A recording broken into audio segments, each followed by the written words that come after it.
Hello, ladies and gentlemen. Welcome to the Tapped Out Wrestling Podcast. I'm Nick McDaniel. He's Myron Fancher. How the heck are you, buddy? Hi, Matt Cardona. Oh, no, sorry. Wrong bit. I'm okay today, man. How are you doing? It's good to be back in my usual chair again for the regular show. A lot of new stuff today. It's been an eventful... Is that an understatement to say? It's been an eventful last few days, to say the least, as we head into... look, we're going to talk about a little bit about the promo that you just kind of referenced there, the John Cena promo. Going to talk about Night of Champions. We're going on all the assumption that it's still going to happen, so we're going to kind of go with that. Other talk, some other news. But before we do that, we want to remind everybody, look, man, we love that you're here, probably watching us on YouTube potentially, but make sure you also check us out at patreon.com/tappedoutpod. Patreon's been slowly and surely growing over the last, years or so. But as of late, man, we picked up a lot of steam, and that's because we've started throwing even more stuff on there. At the dollar level, you get the show notes, you get the reviews for all of the TV shows that we're getting sent in. But also at the $5 level, you get the shows early, all the weekly shows. At the $10 level, you're going to get that. Everything we make, you will always get it early on any content we make whatsoever. You get it early at the $10 level, plus the digital exclusive collectibles covers that we're making there monthly. And, of course, at the $25 level, you actually get the physical 8.5 by 11 as well. That alone, man, to me is worth the value. But, hey, I'm a little bit on the bias side, but that's my opinion. But, listen, if you are just a YouTube watcher, we understand. Make sure you're subscribing to the channel, clicking that little bell there, get that notification. So every time we drop anything on the YouTube channel, you get a notification. I've talked to a couple people, got some more ideas, and maybe we'll start doing some other things other than just the 2 weekly shows on YouTube. And so that'll be exciting to, as we move forward. But you referenced it, Myron. Let's hit the gas and get right into it, because you know why? We're all gas and no brakes on the Tapped Out Podcast. John Cena's promo. Kind of now it's all kind of been brought to our attention, obviously, that they essentially, look, Bully Ray discussed it. I've heard Jeff Jarrett talk about it, a little bit or whatever. And here's the working theory. They essentially think that somebody took and typed out CM Punk's pipe bomb from years ago and figured out a way, like, how can we weave the current storyline into John Cena basically recreating the promo. I mean, put him through a table, sat down and cut the pipe bomb. R-Truth, was part of the same tether there. But also some things like, Punk referenced, in 6 days, I'm going to take this title and I'm going to go away. John Cena, when I retire in 6 months, I'm taking this title with me. All the little things that they kind of did, they did a great job. And listen, I will preface this. It was extremely well done. Oh, yeah. It's not like I didn't mark out for it. I got it. My question to you, however, was, everybody, is this where we are? That every time something like this happens, it's the greatest thing ever. Like, we always ready to crown. We were joking about it on the Tapped In show. One of the things they do on ESPN, Pat McAfee show specifically, they call it, literally on Monday, they call it Overreaction Monday. Because they're like, everything that happens over the weekend in the NFL, everybody overreacts on Monday. Like, that means he's going to be terrible. The team sucks. And then the next week they win and they're like, oh, we're back. We're the greatest thing ever. And, like, that's where we are, I feel like, on wrestling, where it's typically Tuesday after Raw or Saturday after Smackdown, etc. We just overreact to everything that's just the most recent thing. Well, we're getting Cena doing something he's never done before, the heel promos. He's doing really good promos, the best promos he's done of his life, in my opinion. But we may be spoiled as far as good promos. They get better every week. Nobody's talking about Gunther, who's got like the best promos going on right now, besides John. I love his promos. And then you got Seth Rollins going out there and droning on and on and on. They've got Cena in a place of importance. They've got him doing things he's never done before, and we're really getting to see the depth of how good he is at this stuff. The best ever? Maybe. Nah. People surprised to get it, and it doing something they've never seen before, and that making it a lot more interesting. That might have a lot to do with it. Like, I just was like, is this the overreaction of, like, he mentioned, Cesaro, Claudio Castagnoli, he mentioned Nick Nemeth, Dolph Ziggler, he mentioned Matt Cardona, so everybody's like, ooh, it's so taboo. Like, it's like, is it?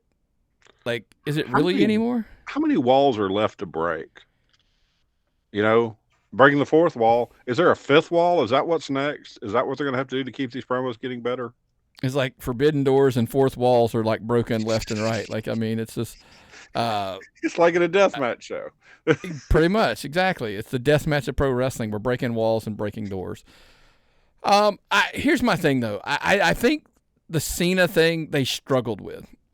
I'm not as high on the heel run as you are probably. I think that the Punk piece when he started cutting the promos with Punk, I felt like he had to elevate his game a little bit. So I think that's why he's gotten better. But here's some bad news that I have for people. Let me back up. For creative. As I watched that, I sat there and I looked at Rachel and I'm like, do you hear them? And she's like, what? And I go, do you hear the fans? And she goes, what do you mean? I'm like, they're not booing him. They're cheering him. They're clapping for him. Like, they are not, like, I'm like, the fans, here's the thing. I said, you can feel the winds of change shifting even more. Nobody's buying this heel run. Because here's the bad news, I think, for CM Punk. I think we witnessed the first signs of the double turn. Because on one hand, I'm not saying the fans were saying screw CM Punk. I think they were saying we love John Cena. They cheered that dude as he was saying all the things he was saying about CM Punk. You know why? Yeah. They love him and they want their babyface John Cena. Well, one of those things, how can you love it if it doesn't go away? How can you miss it? They want babyface John Cena back because heel John Cena is so different. CM Punk, who has elevated every feud he's been in since he's been back, he's put it to the next level. This is something I don't know if I've ever seen before.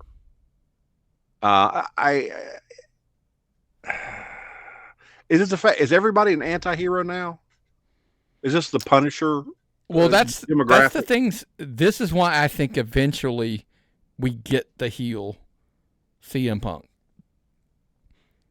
Because I think we're going to get the flip finally. Listen, we're going to get into the who we think wins things at Night of Champions and things like whatever.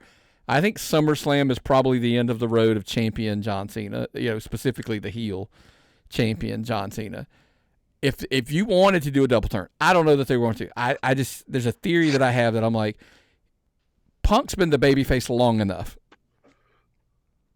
He's been back. The nostalgia of him coming back has been long enough. Because John Cena pointing out the fact of you're not the voice of the voiceless. You're nothing but a millionaire like the rest of us.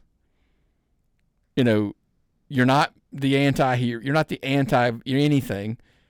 You're not against TKO. They own you. They got you back just with money. And with all due respect, the whole you change your values more than I change my shirts. Like, okay, that's a narrative that was floating around online because he would never wrestle in Saudi Arabia, and even AEW used to make fun of that. They're all, he can go to Saudi Arabia, he can be here, and then all of a sudden now he's gone to Saudi Arabia, and does it really shock me at first? But then again, I don't. Then again, I'm trying not to talk about politics. We're not. We're not getting into that piece. But I mean, I just mean from the aspect of there's a moment here where you can flip him. I think because he gets to choose the argument of he was crapping all over you people, and you still chose him, John Cena. Yeah. You still cheered him. When he put me through a table, you cheered him. Can we get there? Problem is you got to get the belt off of him and things or whatever. How about a crazy question? Well, I'm going to hold that till we get to Night of Champions. Speaking of Night of Champions, obviously, look, we're recording. I think it is very important that we clarify. We are recording Tuesday the 24th at 4:13 p.m. when we're making the statement, because things are so fluid. Again, not getting into politics. Things are changing and by the way, we've recorded for the last 2 hours. So if anything's happened since 1:30, we don't even know that because we've been recording since that. Now, that is very important to clarify because the news could change like that. We've learned that drastically. As of recording, Night of Champions is happening. Yes. I did all my research prior to the recording the first show. So as of when we recorded the first show, everything I had read was with that. I checked everything I possibly could find. I dug through political news. I dug through this. I dug through that. But they're going. We may have to redo this whole show if we find out later they're not going. But as the time we recorded this show, they were going. Yeah. So let's pretend it's happening as of right now. We kind of already referenced the John Cena, CM Punk. Is there any, like, we'll get into some picks. There's only 6 matches. By the way, we're not going to get into the depths of it. The Dominic Mysterio AJ Styles match is off as of right now. I'm heartbroken over that. Yeah. I thought that would have been awesome. But we're going to go through and just the 6 matches that we have as of announced, as of recording. Cena and Punk. Is there any chance whatsoever they take that title off of him? Well, is Ron Killings going to Saudi? Because that would open up so many different storyline possibilities. I agree.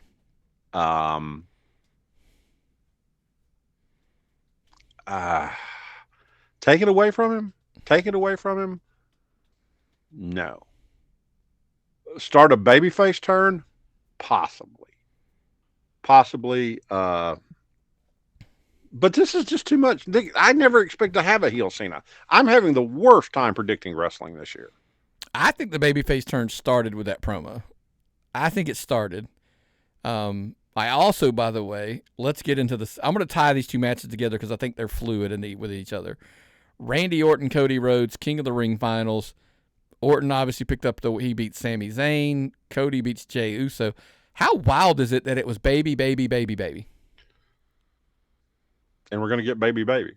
And then you're going to get stuck with who's the baby you face at SummerSlam, because I would say the dynamics have changed dramatically by the time SummerSlam rolls around. Something is going to have to change. I don't like watching wrestling matches for the purpose of watching wrestling matches. Like when Jay and Cody shook hands and all that, I don't like that kind of stuff. I want a bad guy and a good guy doing something interesting, not 2 good guys putting on an athletic competition. They're not going to do this. I'm telling you this up front. But how crazy and wild would it be if Punk turned heel, took the title off Cena, and that's what flipped him? And then we backpedal into Cody beats Randy, and Cody faces Punk at SummerSlam instead of John Cena. Or we get Cena, Punk, Cody in a triple threat at SummerSlam. Too many variables. That would be good. Okay? Orton for 15, which he keeps saying he's going to go for. Yeah.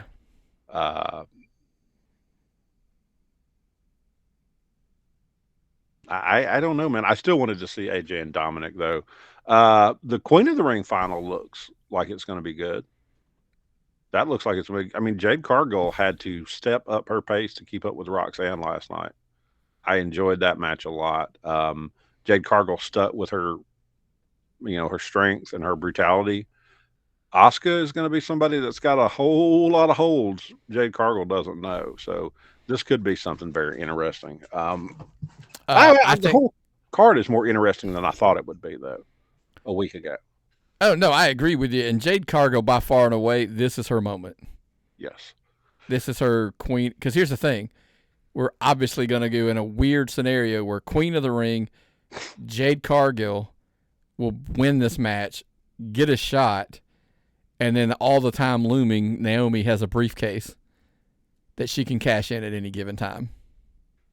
The Naomi, Nia Jax, Tiffany dynamic they have right now, great, where Nia keeps keeping Naomi from cashing in, but we'll have to see how that works out, because that's a long time before SummerSlam, right? I mean, SummerSlam is in, around August, beginning of August, or middle of August. I can't remember the exact date. That's infinite time in wrestling. It feels like it. The U.S. Championship, Jacob Fatu, Solo Sikoa. This is big man shit. That's what this is. This will be a slobber knocker. This is going to be one where two big guys get in there, hopefully, and beat the hell out of each other. Here's the question I'm going to ask you. Obviously, this is the Bloodline 2.0, whatever you want to call it. This is the crack. They're falling apart, whatever. Is this where we get the new members? Do we get the return of the ones that have been off TV for a while? Do we get the return of Jimmy and Jay as a tag team coming out to help Jacob? Possible. I mean, I think Solo with, Tamatanga, Tangaloa. I'm drawing a blank on the other one that just made his debut on Main Event. Yeah. Sorry. But like, are we going to get these? Is it going to start again? We're going to find out. But I think Jacob Fatu, look, the U.S. Championship is a stepping stone for him. Popular, extremely popular. And the turn on Solo, that's the rocket for him. That's the rocket they strapped to him. It's going to be a big deal, whatever happens here. And it's going to be something worth watching. And at 1 o'clock, how about 1 o'clock? That's going to be great to catch it then. We'll catch it before we can head out to a show maybe on Saturday. Did you see where Raw's coming on at 6 next week? 6 o'clock. Raw's going to come on at 6 o'clock on Netflix. Yep. Something cool about that. I really Rhea, Ripley. I get the history here. I just don't. The match just can't. Maybe it's for me. It's forced. Yeah. It's the AJ Dominic replacement. Pretty much. This could work. This could work. We're going to see how good Rodriguez actually is, though. Because, I mean, Rhea is... Well, you throw the stipulation of the street fight gets thrown in there, because then it doesn't really matter. You can kind of work around any... Now, I'm not saying she has any major flaws, but you can work around them because it's not going to matter as much. Super excited for Sami Zayn and Karrion Kross. Yes. Kross has been doing some crazy good stuff on social media and media in general. And I'm glad to see that he's back on a pay-per-view and facing Sami Zayn. Well, one, this is his first pay-per-view since Night of Champions, 2022. But, Nick, I got to ask you a question. Triple H says he doesn't listen to the internet. But is this an internet match? Is this the match the internet wanted? Internet wrestling fans. No. I think Karrion Kross has pulled the Miz and done so much of the other stuff for the company and carried water. It's not just a social media thing. He was doing media things. He was doing podcast things for the company, doing a lot of the media work. And we also don't forget that he was at a hot time in NXT when it was Triple H's NXT. Yeah. And so I think there's a lot of people in the NXT, Shawn Michaels and Triple H, that saw a lot in him, and we're just waiting for the moment to finding the right one. And I think Sami Zayn and him have had a good little back and forth to kind of build that on him. So that's just my take. I think Karrion Kross needs the win. Yes. He needs the win, and Sammy's the guy. Sammy's been Mr. Putover lately, though. He's just been putting people over. I know he's super popular, and it's probably not going to hurt him at all. But with Kevin Owens gone, I thought we'd get more shine out of him. Sammy's really Teflon. I don't think wins and losses beat him up, but when he takes them as much, he needs some obviously to keep at a certain pace in there. But overall, I don't think they hurt him that much, and that's kind of the wise. Other big news coming out this week: 4th of July week. SmackDown's back officially to 2 hours, it looks like. I'm glad, but I've heard this story before. Well, this is saying like no, it's just like official at this point. Supposedly, we will. Well, see. even the great Dave Wills said he wants SmackDown back to 2 hours. I'm tired of a 3-hour show. I'm so happy to see Netflix in that 220, 230 range with no commercials, which is technically more wrestling than a 3-hour wrestling show probably. But well, they're throwing commercials in. I don't watch it live. Oh, I know, but I'm saying. Yeah, but no, even with the commercials, it's still only. I love what they're doing with Netflix. I really do love what they're doing with Netflix. SmackDown, not the B show as much anymore, but I don't need 3 hours of wrestling. It's another hour of wrestling. I don't have to feel like I need to watch because right now I'm watching Raw, NXT, SmackDown, anything TNA I can find, whatever pay-per-view. Whatever Ring of Honor stuff I get sent, all the local shows. This is not a hobby anymore. It's become a lifestyle. So, look, I'm not sure if it's they don't want to, like USA doesn't want to pay for it anymore. I'm not really sure the hows or the whys. And honestly, bluntly, I don't think we care. No, I think at one time USA has a show that they're wanting to put in the 10 o'clock slot. So, we're going to find out. But, listen, I think overall in the long game, it's good for wrestling. I think the show probably gets better because they're not trying to just fill 3 hours. They can just write 2 hours in TV. Maybe they can straighten out the tag team division somewhere in here and not use it as filler. Okay. I don't know, man. I don't know that there's just been windows and pockets where the WWE has been invested in the tag team. I'm just hoping that they get it back. I just hope that they see the value in it and kind of go from there. But also, by the way, that's not only the only good news out of TV. I get it, folks. We record because of our schedule. It's kind of a loopity-loop week, so we're always kind of a behind on the AEW news. So we're going to talk a little bit about the Dynamite that aired, the Grand Slam Mexico. Over has to be considered a success. Grand success. I am so happy for them. Biggest show of the year for them as far as numbers. They killed. You had the demographic stuff. Can you explain that to me? I mean, no, it's up with the in the key demo that everybody. Here's the thing, dude. I don't particularly get caught up in numbers for viewers and demos anymore. But they were up 24% from the prior week. To me, that's a number. Like I don't get into like it's a 0.21 in the 18 to 49 demo. Now you were up 24%. That matters. Yeah. It was ranked number 6 among all the cable originals, and it even cracked, by the way, the top 10 on overall TV, which includes the network. That's important. So yeah, I think it was 9, I believe, if my memory serves me correct. And if you're gonna, if you're gonna put that much money into a wrestling show, the amount of money Turner and whatever that company is called now put into the AEW, this is really good to see for them. This is a return on investment, and the fans apparently they really loved it. From everything I've seen, watched the Hangman Page promo, which was really well received. Even though I don't speak Spanish, I just wanted to see how it worked. The only criticism I have is why do they keep giving Mercedes Moné more belts in CMLL? Like for an example, she's not going to be able to stay in Mexico to defend that on a regular basis. She only works 1 day a week for AEW. They only do TV, dude. They don't do, and unless she's working, because she's not doing Collision often. She's doing Dynamite, so that's literally 1 day a week.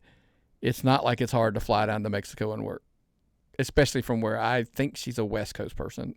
She was, California, so it's not like it's difficult.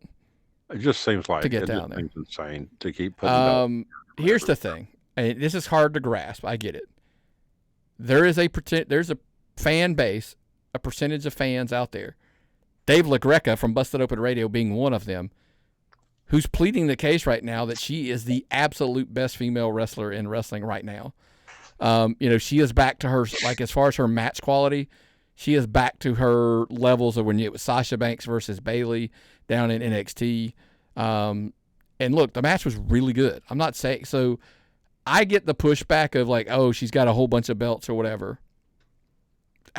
I'm not sure. That's not on her. Like, CMLL agreed to put the title on her. So they had to see a value for putting their title on her. Well, now, it's probably for the value of a rematch because she's got to drop it back at some point.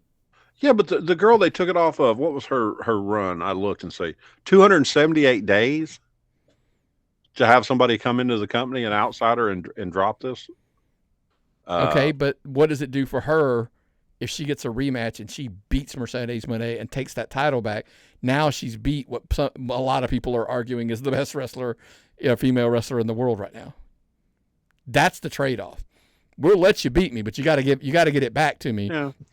And I pick up that win back. So, how bad is it that and this is just me being a jerk, that Mercedes Moné's boyfriend Mortis got in the main event on this show? She got to do, he's a rat or something. Nah. I mean, he's a guy. He had talent down there. It's not like he's not familiar with the promotion and they're familiar with him. So, I mean, it is what it is. I'm just teasing on that one. The thing I didn't like is they had a 10-man and a 14-man match on this card. It's Lucha. It's not for you, man. Honestly, that match, you got to remember, this card was built, like it was done in Mexico. Like, yes, you're right. Tony built that show for what the audience that he was, that he was serving an audience that he was in front of, not just his TV. But you got to experience. Well, the TV audience loved it because you know why? It was different. Yeah. Let me do a reverse Meltzer and say, well, it's only this because the WWE did it first. They made it more acceptable to go to Mexico. Now, I'm not saying that's real, but I'm doing, like I said, that's my reverse Meltzer on the whole thing. Yeah, look the same thing. They also, by the way, genius to roll Mystico out there. He officially stuck the fork in the Sin Cara by ripping the Sin Cara mask off, and I think they officially put the fork in that. So now he's, that thing has been put out to pasture, hopefully. Okay. But the crowd loved it. Him and MJF tore the house down. MJF is MJF, like arguably one of the best in the business right now. It just had me rolling in this match. It was hysterical.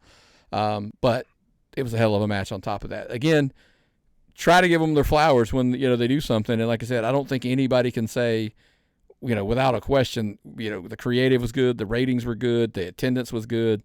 I actually think they sold more tickets than the WWE did for their show down there. So I'm like, hey, the AAA show, WWE, NXT, whatever you want to call it, the two shows. Anyway, whatever. But look, man, that's a lot of the new stuff. But Myron, the questions keep coming. Oh Lord, people just ask me questions all the time in person, and we get 10 times as many as sent in the mailbag. But I'm gonna let you ask them today because I haven't read over these. This is going to be Myron is shocked by the questions, and I'll come up with answers on the fly. Some of them are easier than others because we've had some conversations. I just wanted, I always said, look, if you're a Patreon member and you send a question in, I'm going to read it on the air. Appropriate questions. Let me back up. I'm not going to say it because we've all been there with Batista, and we're not going to go into that. But I'll read the questions. Exactly. I got you. I knew I would. But so let's just rapid fire through some of these. Trey asked, is WWE risking Gunther's credibility in a nostalgia match just to sell the tickets, as he will, obviously they're talking about the Gunther versus Goldberg match at Saturday Night Main Event. My answer is this. Why is everybody so down on this match? I thought everybody loved nostalgia. But do they love nostalgia and the combination of Goldberg? He's always been a polarizing figure, Nick. But he's in Atlanta. The last time they were in Atlanta, Gunther, insulted him. They've got Gunther as super over and super popular. He's actually becoming a popular heel in my opinion, but he's one of the best ever. He's going to do, I don't know how I have no idea how this match is going to work out. No concept, but it's one of those, we need to do this type things. Here's your answers. Played college ball at UGA. Yeah. Played with the Atlanta Falcons. Yeah. Became the megastar that he did in a wrestling company that was based out of Atlanta. His college/professional careers as a whole were based out of this town. So if it's going to work, and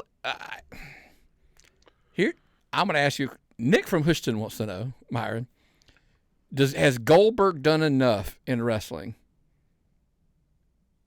You got to go back and look at the history and go like what he accomplished in wrestling. Did he earn a right to have this match in kind of his hometown area? Like, hey, I want to retire. I want to do it on the big stage and the WWE. I want to do it in Atlanta. Now, I get all the questions of Gunther and it's for the title, etc. Hey, I trust Gunther to take care of him, okay, and make it look like a good match. That's not what I'm asking. I'm asking you. I'm putting you on the spot. Had Goldberg earned?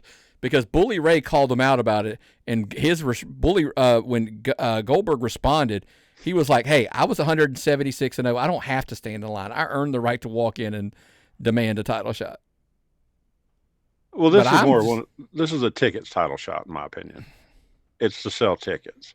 We both lived through the massive run, the Goldberg run, when it happened. I watched it on TV every Monday night. It was a big effing deal. It's Gunther's killing on the promos for it too. Did he earn it? He sold enough tickets for wrestling in the past. He's a guy that's went back and popped all the big numbers and big crowds, and especially in Atlanta. He was just sitting in the audience, and it became a big deal. So, yeah. I think my thing is I think he does. I think he's earned the right to call, like, hey, I want to retire in WWE. Because, by the way, WWE has to say yes. He earns the right to be like, hey, the title, you could argue. I'm not pushing on that one. I'm saying I think he's earned the right to be able to have this retirement match in his hometown of Atlanta, et cetera, whatever. And it's smart that they're centering the show around him. Yeah, especially since it's going up against the normal what's the AEW show it's running up against? All In. Okay. It's a stadium show, yeah, the same day, yeah. So we'll see what the TV does with it. That's going to be the Corey wanted to know, is Bron Breakker being overexposed too fast with the Rollins and Heyman faction, or is WWE making the right move, strapping a rocket to him in that group? I'm about going to answer this one in like 30 seconds. Absolutely. By the way, hell of a match last night with Penta. Yes. On Raw. I think yes. I don't think they're overexposing him. I think it's just helping him, but to this point, it is. But I worry they'll turn him into a goon, just another goon with somebody, because he's not Bronson Reed. Okay, he's amazing. He is the future of wrestling. Bron Breakker is the Randy Orton of this evolution. Yes. But does the evolution stop? Does something stop his evolution? Is Seth Rollins in the way? Seth Rollins. Now the turn is going to be amazing. No, that's what I say. That when I say evolution, the group evolution, the faction. Yeah. He is the Randy Orton. He is the turn eventually. That he is the star that spins out of this group, in my opinion. Yes, up to this point. They seem to be so interested in making Seth Rollins your big number one main event guy. And I think Braun is helping him more than he should be. This should be more about Braun, in my opinion. Well, you got to have the central. He's the Triple H. Seth is the Triple H. He is the star. He is the given star. You're gonna make him a tag team star, though? Who? Braun. Yeah. Nothing. I think he's the guy they're grooming to be next, but he's got to sit at the learning tree of a Seth Rollins. And listen, we can agree to disagree with what they think Seth Rollins is. I think I've made it clear over the last year that I think Seth is a 1B or a 2 player, not a 1A guy. Well, Paul and Braun, is that his elevation? Is that what elevates him? Do they think they need to put him with those two people to elevate him? to put Seth in a bigger role. I thought if Seth stood a chance, I think we said this before it actually happened, that if Seth had a chance to become the guy, he needed the Paul Heyman. Yeah. Problem is, he's got Paul Heyman, and I'm still like going, I don't think I see it. Those promos are so long, and they drag on. Yeah. Anyway, let's keep it rolling. Matt asks, if Roman Reigns does not return before SummerSlam, has the Bloodline storyline finally run out of gas? I'm going to go back to just a quick answer, agree or disagree. I mean, we got Solo and Fatu. I mean, like, are we still not running? Now, I don't think it has the importance that it held, but it's still clearly still kind of running. They seem to determine to keep this relevant, okay, in some form or fashion. We've got a new Bloodline. What's going on with the old Bloodline? That's your ultimate roll-up, is where you see something about the old Bloodline coming back. In my opinion, that would be where it would go with all the new people they've brought in for Solo, who's been, to me, a massive disappointment. He's talented, not as talented as his brothers. He's nowhere near as charismatic as his brothers.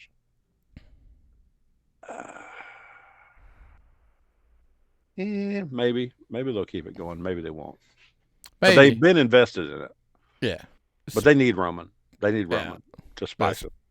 Speaking of investments, Jason asks, with so many NXT talents in major spots lately, is WWE setting itself up for long-term success or burning through all the call-ups too quickly?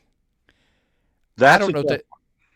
Let me ask you, is it possible for them to burn through all of the call-ups? Well, they have 3 developmentals right now. Okay? And the stuff happening on NXT outside of the storylines, the wrestling is phenomenal. I look forward to NXT more than just about any show we get, because you get an okay storyline, you understand why it's happening, and you get tension between wrestlers, but the wrestling is great. The way it's produced is great. They can't burn through them fast enough. They've got a machine now. That's the machine. And I think if you're an older wrestler who's not drawing, your days are numbered.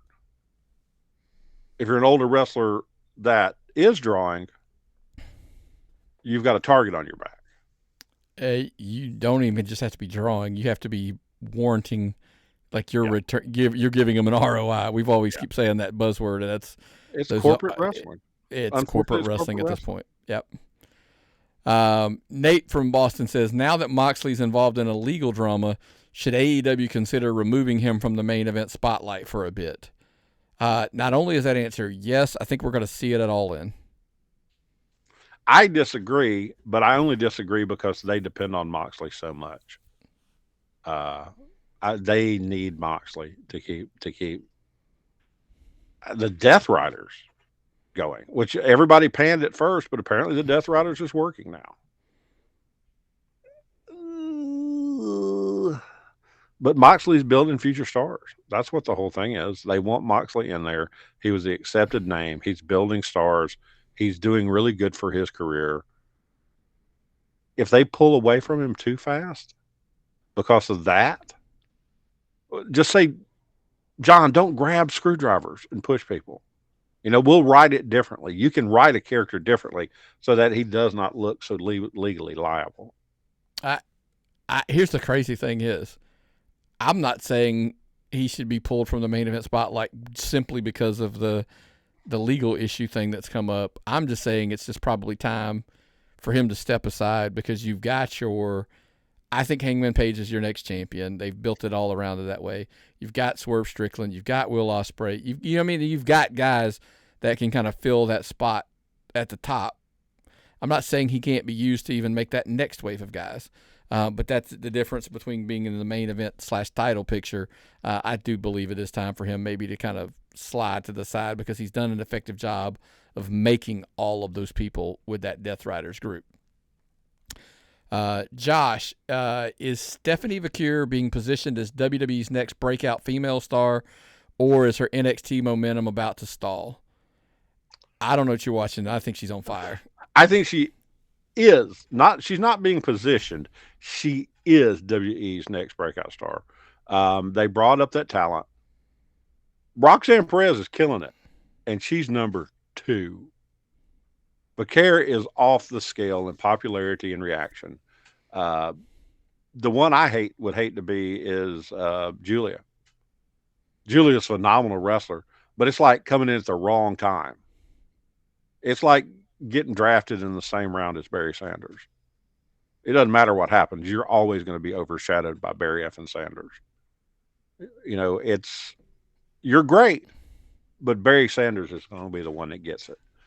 Yeah, she's already over. She's already there. Everybody else is a like a mile behind her, in my opinion. Yeah. Trevor asks, has the crowd cooled off on Seth Rollins since the heel turn, or is he just getting lost in the chaos of too many moving parts? The second part, there might be a lot more to that than we think. I think he's probably a 2, a 1B, 1C, or a 2-bit player. But there might be a lot to be said that just all of the chaos at the top, maybe so. I mean, Gunther, Goldberg, Jay, like all these other parts are above him, and over on the other brand, Cena, Punk, the Truth, or all these other parts are all kind of. He's not going to Saudi. That's a bad sign for a super talent they want to establish. I thought they'd work him into Saudi if he was that big a deal. How do you know he's not? I don't know. I'm just saying based on what I see on the card. Here's my thing. I think your Money in the Bank characters are a potential to be on any show, every show. Oh yeah, good point. I mean, look, they gave him the Rockets. They give him Money in the Bank. They give him Paul. They give him Braun. They're setting him up to succeed. And if he can't succeed to make it to the next level with that advantage, he won't be able to succeed at all. Yeah. And my prediction, by the way, is Seth Rollins is the world champion at the end of Saturday Night Main Event. I think. Yes. I think, but Goldberg or Gunther, one of the two, falls to the other and is left laying, and he cashes in. Makes sense. That's just my take. So, well, you don't hurt. That's why you don't hurt Gunther. That would work out that way. Yeah, Gunther would have a legit argument for it. Because here's the thing. Gunther, think about it. Gunther can put Goldberg to sleep. Rollins cash in, and then it's a triple threat, and they toss out Gunther. Him and his goons toss out Gunther, and he pins Goldberg. Because then Seth Rollins gets to argue he retired Goldberg. Put him out to pasture. There's a lot of ways to get there. That'd be another rocket. But, correct. I mean, there's a lot of rockets firing right now. So yeah. Isaac wanted to know, Goldberg's return is meant to outshine AEW's All-In Weekend. Some would argue that is true. But it is booking legends over current stars a smart long-term strategy. Isaac, I don't mean to say it this way, but I don't think this was a long-term strategy. This was Goldberg wanted a retirement match. They wanted to give it to him, and Saturday Night Main Event in Atlanta sounded like a good place. Bam, let's bippity boppity boom. We got a match. See the magic. Yeah, it's really. I think it's that simple. I mean, we see it in indie promotions though, where they bring in old guys and put them over the young rising stars. But I don't think that's what this is. Yeah. Evan from Dallas got a lot of Goldberg questions this week. Goldberg is heading for retirement at 58. Can WWE still make his match with Gunther feel meaningful, or is it just nostalgia flying blind? Well, they put the title on the line. I mean, that's one way to make it meaningful. Oldest wrestler to ever compete for the WWE Championship. Gunther's the only person that could make this match work with him, size-wise and talent. Gunther is going to give him the best he can be, and he's going to bring out the best in Goldberg. And he's going to kill the promos between now and then. Nick from Houston wants to know, what did you think of the promo, the Goldberg like backstage thing they did? I actually thought it was good. It's not bad. It's not bad, but the internet hated Goldberg. The internet wasn't even around at the time of Goldberg, but ever since then, the internet's always talked shit about him. With all due respect, there was a reason it was a backstage. Yeah. I mean, you could record it. We didn't like that. Record it again. No, let's do it again. And then not have to worry about the crowd's reaction, too. Goldberg promo, take 52. Bill wasn't a talker. Yeah. But he didn't have to be. Correct. Jalen wants to know, Liv's injury and Dominic's injuries create a massive creative gap. What should WWE do? Should they pivot or focus on somebody like Roxanne Perez or fire up Nikki Bella? That question confuses me a little bit. I don't know. Yeah, I don't know what a lot of this means. But Roxanne Perez and Finn Balor, that's a good storyline right there. Finn Balor splitting up the Judgment Day or taking control of the Judgment Day while those people are out. Dynamic change with to me, the Judgment Day stable has functioned in putting over people and one of the better stables for putting over people and making stars out of people. Yeah. And constant change is what makes that happen. Nick from Houston wants to know, Myron, as much as people have like beat up on the Judgment Day of being like just a miserable failure of a faction, how many good people have spiraled out of that thing? To me, it's been an amazing success as a faction. It's Rhea Ripley, Damian Priest, Dominic Mysterio. We put Liv Morgan in there. Hold on. Here's a crazy one. You want to go pull it back? Is that where R-Truth picked up a ton of momentum when he did he thought he was a Judgment Day member? Yeah, like, there's I love that run. So, I mean, look, before that, J.D. McDonough was a bobblehead. Yeah. He was a Funko Pop. I mean, like, literally. I mean, so, and now he's kind of, so I'm like, as you would try to argue the Judgment Day wasn't impactful, I would argue that they've been one of the most impactful as far as spinning people out of the group and making them somebody. I think the only more impactful faction in the last 3 years has been the Bloodline. Well, yeah, that's a no-brainer. Yeah, absolutely. They were more. I mean, but I think, honestly, you're probably not wrong that they've done really, really well in that department, which is really weird. Myron from Sugar Hill wants to know, has added women into the faction made it more successful? Made it cooler? It's done some really wild things. Let's put it to you that way. And what I mean by that is, we always joke about, hey, when you let girls in the clubhouse, shit goes sideways. Yeah. They let girls in the Judgment Day clubhouse. Literally, like they had video game. Remember all that? Cause they let them into the clubhouse, and that's when stuff went sideways with the Judgment Day. So yeah, I would say so. It's increased storylines. It's made Dom. I think a lot of the drama with Dom and his girlfriends has been the key force in it. Now he's a terrific wrestler. One of the better wrestlers. And he's good with promos, but you can't hear him because of the heat he's developed with all his different girlfriends. And men are jealous. Jesus Christ, who wouldn't be? If you were a man and you saw Rhea Ripley, Liv Morgan, and now Roxanne Perez being interested in this scumbag guy with a mullet, you get jealous, especially if you're, a black shirt in the basement. Here's the thing. I crack up. I'm like, I know that guy in high school. Yes. So, yes. He probably leaned on his car a lot out in the parking lot. Exactly. Let's wrap it up with the last one. Maria asked, with Liv Morgan's shoulder dislocation could sideline her for months. I think now we're hearing 6 months potentially. Who steps up in her place, and does it derail the women's summer storylines? I think it derails because I think we were heading to her and Nikki at Evolution. Yeah. Is it simply plug and play Roxanne Perez into that spot? Because you fill her in, like we go ahead and just accelerate.